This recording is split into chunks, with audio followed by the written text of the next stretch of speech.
За одоо ингээ хүнд ингээ дээшээ гарчлаа шүү дээ тий. Одоо яаж доошо буух уу гэдэг асуудал тийм үү?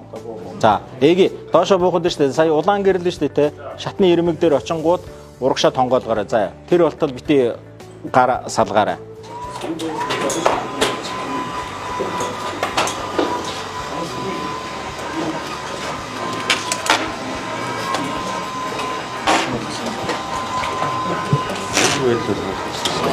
Одоо хэдэл энэ дээр нэг 2 хүн томилоод зааж өгөх хэрэгтэй.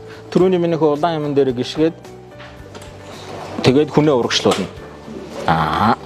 Энэ хаана үүссэн бэ? Энэ Австри улсаас ирдэг. Манайх энэ Австри улсын бүтээгдэхүүн хэрэг байдлаар бодлоо.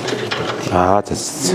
Ирчил бид нар бас хэдэн төрлийн байгууллагад авахаар тусгай явуулж байгаа. Тэгэхээр эцсийн байдлаар иргэдийн төлөвчдийн хурал бас батлна.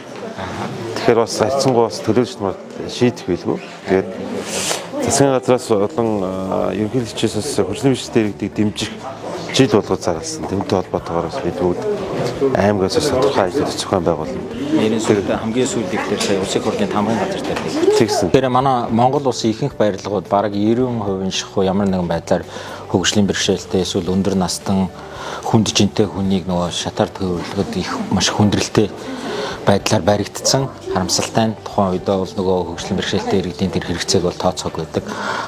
Яг энгийн лифт хийчих гэхээр бас боломжгүй байдаг. Тэгээд одоо Монгол дэлхийд одоо байгаа технологиудаас хамгийн боломжтой нь ингээд шатаар зөөвөрлөх хэрэгсэл гэж байдаг. Энэ хэрэгсэл маань өөрөө 130 хүртэл килограмм жинтэй хүнийг дээш доош өргөж, дээшээ өргөөд доошоо буулгана.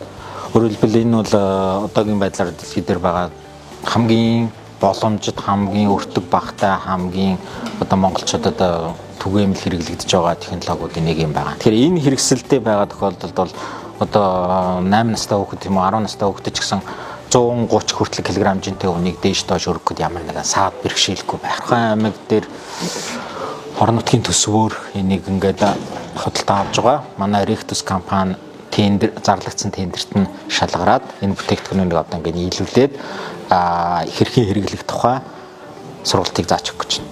Шатаар гарах гэдэг асуудал чи өөрөө хүнийгээ сэтгэл зүйд ч их айгүй нөлөөлдөг зүйл байхгүй юу? Шаттай газар гарахаар бид нэр айдаг. Нэг шатаар гаргахад заавал 2-3 хүн хэрэгтэй. Тэр хүнтэй хүн орсон ч манайх чинь зөвлөгчтэй гэл явчихна. Тэгээ энэ болгоо нөгөө хүртээмжтэй байдаг. Хөгжлийн бэрхшээл хүний талаар маш онцгойгоор хүлээж авдаг. Тийм газар аймгийн захиргааны хөгжлийн бэрхшээлийн хүний эрхийн тухай эрхийн өдрийг огтж ийм том ажил хийж байгаад баярлалаа.